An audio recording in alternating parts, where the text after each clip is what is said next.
Bonjour à toutes et à tous. Bienvenue dans notre émission À l'origine. Aujourd'hui, un programme exceptionnel. Avec nos équipes, nous sommes allés à Tel Aviv, Jaffa, à la rencontre d'un homme exceptionnel. Il a un parcours particulier, singulier, audacieux. Franck Meloul, bonjour. Bonjour Steve, bienvenue. Merci, merci beaucoup. Ce qui m'intéresse aujourd'hui, c'est de rentrer dans votre parcours très singulier, un parcours où la jeunesse se passe en Suisse. Vous êtes proche de ce grand penseur qu'est Lévinas, issu d'une famille croyante. Vous passez des Shabbats avec Lévinas et vous avez grandi en Suisse. N'est-ce pas un hasard? Comment une famille séfarade de France se retrouve-t-elle à Fribourg? Vague question. C'est vrai que mes parents se sont rencontrés, tous deux étudiants, à l'ENIO, l'École normale israélite orientale, dirigée à l'époque par Emmanuel Lévinas, et que Lévinas avait une affection particulière pour mon père. Quand il a terminé pendant ses études, il était à l'internat, il était pion, il s'occupait d'être infirmier, il faisait aussi les offices pour le Shabbat et les jours de fête. Et à la fin de ses études, Emmanuel Lévinas, qui enseignait à l'université de théologie à Fribourg, qui était une université très réputée, qu'il est encore, lui dit « Pourquoi tu ne viens pas t'installer en Suisse, jeune marié avec ma maman, pour travailler. C'est un environnement remarquable pour créer une famille, pour faire évoluer tes futurs enfants. Et je connais d'ailleurs très bien le directeur de l'hôpital de Fribourg. Et je suis sûr que si je lui parle de toi, tu auras un poste. » C'était chose faite. Je n'étais pas encore né. Mes parents sont partis s'installer en Suisse, à Fribourg. Cette ville d'ailleurs qui est une ville frontière déjà très complexe entre la Suisse romande et la Suisse allemande, donc déjà riche en symboles. C'est là où je suis né.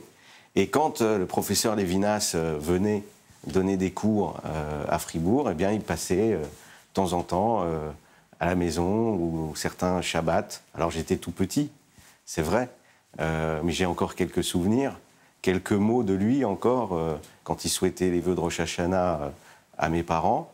Et puis c'est l'univers dans lequel j'ai été élevé. Cette ouverture, cette éthique dans le judaïsme. Et ça a été toujours très prégnant dans l'éducation que m'ont donnée mes parents. Comment cette influence s'est traduite après par rapport à votre parcours? Comment cette tradition juive, comment cette philosophie de vie s'est manifestée dans votre quotidien? Alors j'ai grandi dans une famille, comme vous l'avez dit au début, croyante, très croyante, traditionnelle, très attachée aux traditions, aux coutumes. Et donc la transmission était quelque chose de très naturel. Et la transmission, c'est relayer sans cesse des valeurs, des idées, des sentiments, des expressions. Et Lévinas, dans tout ça, c'est l'éthique, c'est comment se comporter par rapport à ce judaïsme, dans sa liberté de penser, sa liberté d'agir, mais c'est aussi sa relation avec l'autre. J'existe grâce à l'autre. Bien sûr. Et l'autre, dans la diplomatie, c'est l'élément que j'allais toujours essayer de comprendre à travers des négociations, à travers des relations que je devais mettre en place.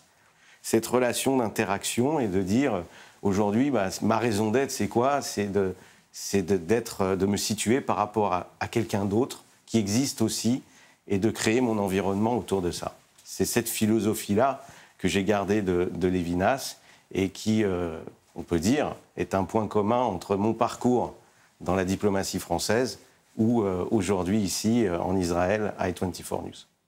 Alors je vais vous présenter rapidement. Vous êtes né en 1906 en Lituanie. Vous êtes exilé d'abord en Russie, ensuite en France, à Strasbourg, où vous avez commencé vos études de philosophie en même temps que vous nouiez un rapport amical avec Maurice Blanchot.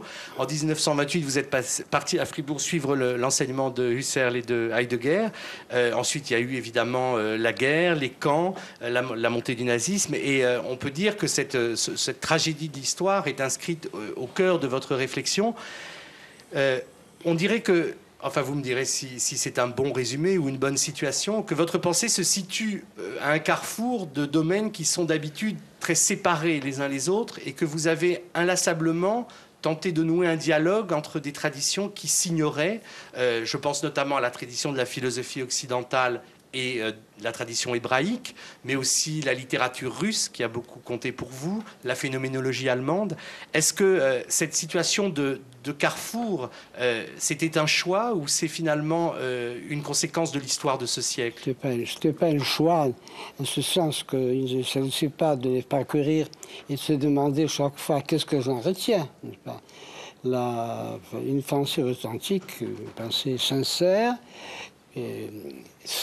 évidemment, a recours au texte, au grand texte surtout, mais la liberté, elle appelle aux auteurs différents, est certainement utile, mais n'est pas du tout le moment le plus profond de la réflexion. Et c'est une réflexion qui s'attache à une expression par excellence, une grande expression, et qui peut être à l'origine d'un prolongement quelconque, à l'origine d'une discussion. On peut dire de vous que vous êtes le penseur par excellence du rapport à l'autre, du rapport à autrui. Et vous avez toujours essayé de penser ce qui était constitutif finalement du rapport à l'autre. Là, vous nommez en effet un de mes thèmes préférés, et non pas du tout parce que c'est un thème qui permet de beau développement, mais parce qu'il me semble être au cœur de ce qu'est l'humain, l'essentiel de l'humain. Il y avait toujours la recherche de ce qui est authentiquement humain, de ce qui est, si vous voulez, la relation avec l'autre homme, m'a semblé être la définition, le trait principal, ou le grand mystère, si vous voulez, de l'humanité, même de l'homme. En préparant cette émission, on a beaucoup discuté et vous m'avez raconté l'anecdote du crash de Sharm el-Sheikh. Est-ce que vous pouvez nous la raconter? Oui, bien sûr. C'était, si ma mémoire est bonne, en janvier 2004. J'étais à un repas familial, puisque c'était les vacances. Et tout d'un coup, je reçois très tard un coup de fil du Quai d'Orsay m'informant que le lendemain, je devais partir avec le ministre des Affaires étrangères et les familles des victimes sur place pour récupérer les corps. Mission très difficile, comme vous pouvez imaginer. Et le lendemain matin, on se prépare et en route pour le pavillon d'honneur de Roissy-Charles de Gaulle, où étaient rassemblées les familles, je suis informé en route que le président de la République, lui aussi, allait venir avant le départ saluer et réconforter les familles. Et arrivant sur place, je vois une image qui est terrible, des familles totalement effondrées, qui ne réalisent pas encore réellement ce qui se passe. Et puis quand le président rentre dans la salle, là on entend des cris, des hurlements, des pleurs, parce qu'il réalise que si le président de la République est là, c'est que quelque chose de grave s'est passé.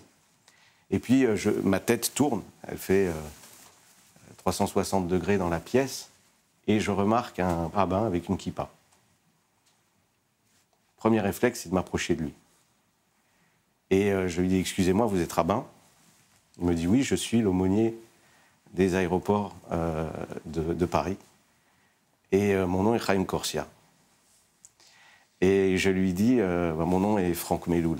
Et comme ce petit monsieur que j'ai découvert ensuite connaissait le trombinoscope par cœur, il me dit, vous venez d'être nommé porte-parole adjoint du Quai d'Orsay. Je dis, absolument. Il me dit, écoutez, qu'est-ce que je peux faire pour vous? Je dis, non, vous ne pouvez rien faire pour moi, je voulais juste comprendre que votre présence, et si vous êtes là, est-ce que ça signifie qu'il y a des Juifs qui font partie des victimes de cet avion? Il me dit, oui, malheureusement, 2 familles, dont une famille qui a été complètement décimée, avec 7 victimes dans la famille. Et il me dit, maintenant, c'est à moi de vous demander quelque chose. J'ai 2 requêtes. La première, c'est que vous allez utiliser votre influence pour m'aider à faire en sorte qu'il y ait un imam qui puisse accompagner cette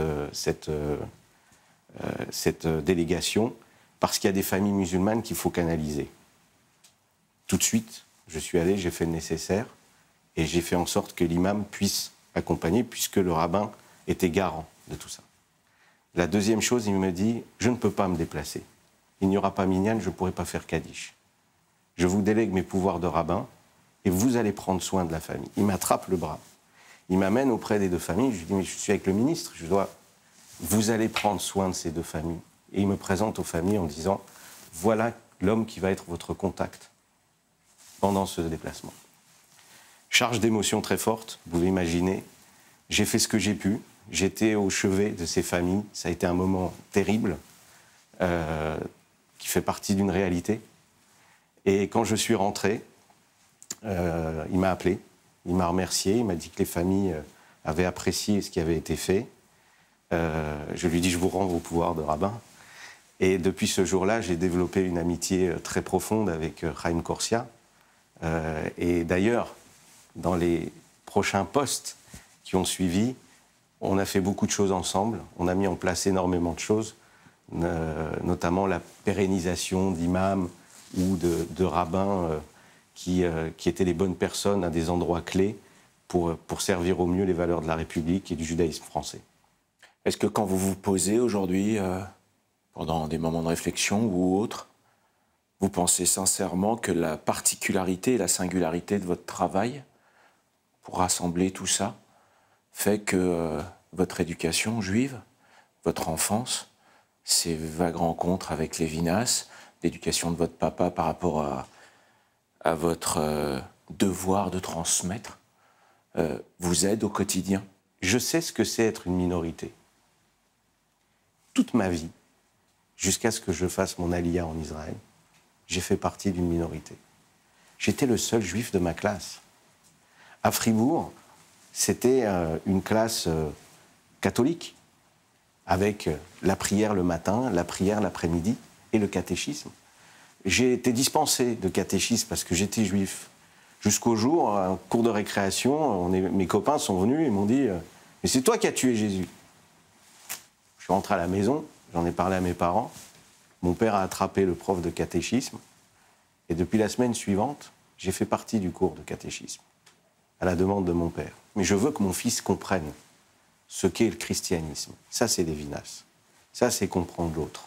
Et donc, j'ai grandi avec cette double culture qui me permettait à la fois d'être dans un environnement judéo-chrétien et de comprendre la façon de penser, le mécanisme, les monomes et les polynômes de la pensée chrétienne. Et bien moi, je suis fier de montrer que cette coexistence est possible dans un média. Et c'est la meilleure réponse qu'on puisse donner à tous nos détracteurs.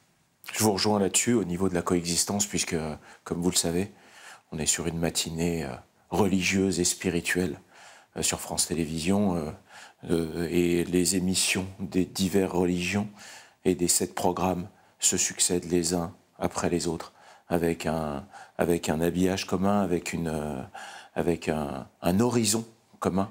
Je vous remercie beaucoup. Merci Steve, et pour moi c'était important de faire cette émission, une boucle est bouclée, parce que c'est une émission que je regarde depuis que je suis tout petit. Merci Franck, merci beaucoup. Merci de nous avoir suivis. Je vous souhaite un bon dimanche, une bonne semaine. Prenez soin de vous et à bientôt pour découvrir ensemble de nouveaux horizons. Merci.